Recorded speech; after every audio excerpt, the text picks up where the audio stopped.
Hi everyone, welcome to week 5 of data journalism. We're going to start our first of 3 parts this week with a little spreadsheet exercise. I know you guys love those spreadsheets. We're going to watch this little video here on how to create figure a rate in a spreadsheet with a set of data. So I'm going to have you click on this link here at the top of week 5 in our syllabus. You've probably got this video already open and running if you're watching it, and we can go in and open up this data set. And this is some fictitious data on murder rates for some random US cities. I've added 2 columns in here, murders by population and murders per 100,000 people. So we're going to figure the population into that. So we're going to do 2 different calculations here to get our number. First thing we're going to do is make a copy of it. So go to File, Make a Copy, type in your name, and then of course you're going to go save it in the folder where you want to leave it. Don't leave it in our class folder because that's no good. You don't want people seeing your work. You keep your work to yourself. We all do our own work. Hit select and OK. So I'm storing it in this other folder. And you should always work off a copy anytime you're doing calculations.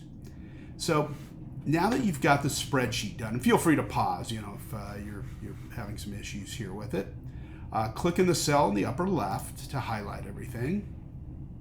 And first thing we're going to do is calculate column D. Okay? And we're going to figure murders per population. Okay? It's going to give us a weird little decimal, but don't worry about it. We're going to work with it here.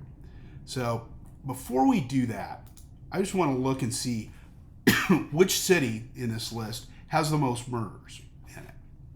So I can do that by highlighting the spreadsheet and go down to Sort Range. We've done this before, Advanced Range Sorting. It's got a header row in it. We're going to sort it by murders, and we're going to go Z to A. You're going to see the population pretty high in Chicago, but Chicago has the most murders, followed by New York, Detroit. Not surprising.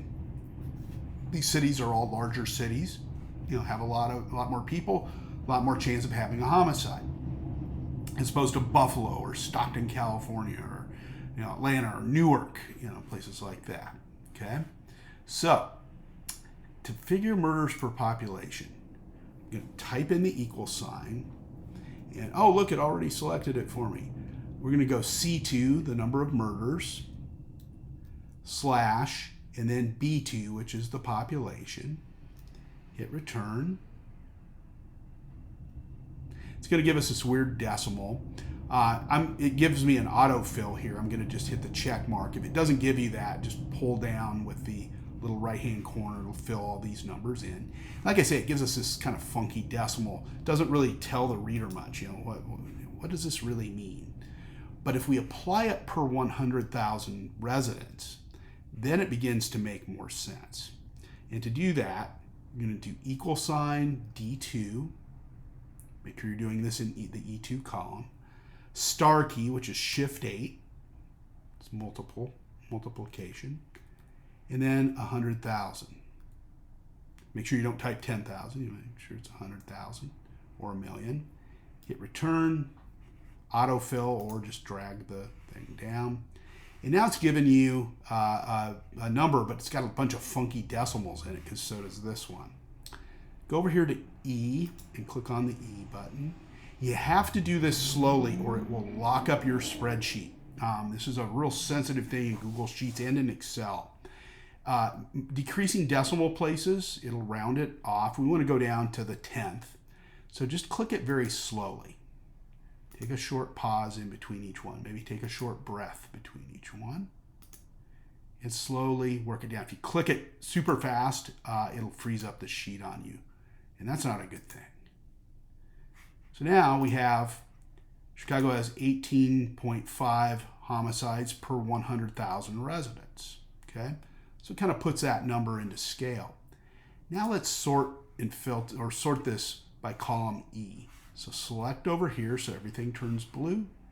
Go to data, sort the range, and we're going to see much different results. Chicago isn't necessarily the leader anymore. Okay, select murders per 100K, descending Z to A. Bingo. All of a sudden, there's Detroit, New Orleans, St. Louis, some of the smaller cities, which still have a pretty high number of homicides, become a higher rank. Chicago's all the way down here.